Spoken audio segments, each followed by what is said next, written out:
ইবাদত কবুল হওয়ার অন্যতম শর্ত কি? জোরে বলেন, অন্যতম শর্ত কি?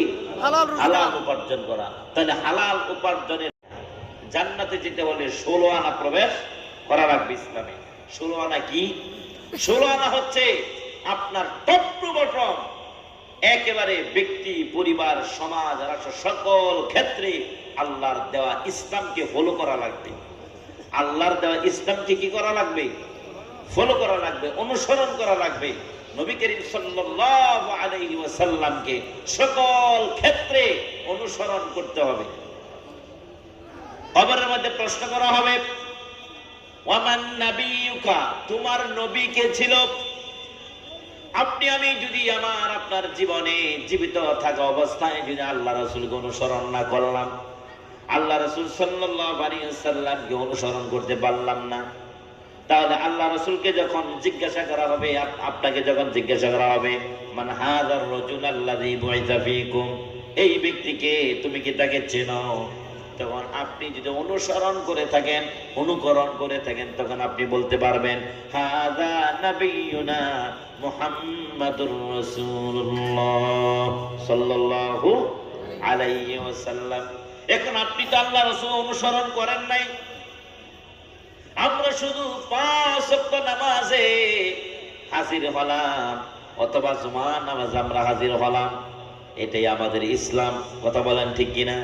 না না না, খাঁটি মুসলমান হওয়ার অর্থ এটা না শুধুমাত্র শুক্রবারে জুমার নামাজে যাবেন, এটাকে ইসলাম বলে না।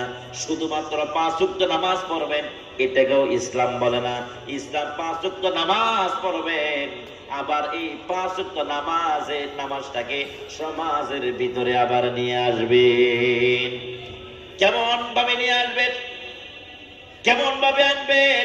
নামাজে যেমন আল্লাহ এবং রাসূলের পরিপূর্ণ বিধান অনুযায়ী আপনি নামাজটা আদায় করলেন, আবার যখন বাহিরে আসবেন, আপনার ব্যবসা বাণিজ্য, বিয়ে শাদী, রাজনীতির যত জায়গা আছে, সে কোন রূপ ভাবে আল্লাহ এবং রাসূলের বিধান অনুযায়ী আপনার জীবনটাকে পরিচালনা করো। এইভাবে যদি আপনি করতে পারি, আমাদের জীবন হবে সফল। আমাদেরকে আল্লাহ রাব্বুল আলামিন কিয়ামতের দিন জাহান্নাম থেকে মুক্তি দিবেন, আর আমরা জান্নাতের মধ্যে প্রবেশ করতে পারবো। কথা বলেন ঠিক কিনা? সত্যিকার মুমিন যদি না হতে পারি, সত্যিকার মুমিন যদি তাহলে বাঁচার কোন রাস্তা আমাদের, বিকল্প কোন রাস্তা আমাদের নাই। বিকল্প রাস্তা একটাই, খাঁটি মুসলমান হওয়া লাগবে। জোরে বলেন, কি হওয়া লাগবে?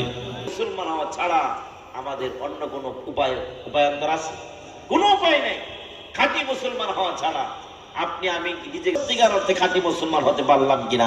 নামাজ পড়ে উসুনে কম দেয়, খাদ্যে ভেজাল দেয়, মিথ্যা কথা বলে, প্রতারণা করে, ধোঁকাবাজি করে, আছে না নাই? সুদের সাথে জড়িত, সুদ খায়, তারপরে ঘুষ খায়, সরকারি চেয়ারে বসে ঘুষ খায়, এমনও তো লোক আছে, আছে না নাই? তাহলে সত্যিকার মুসলমান কিভাবে হলাম আমি?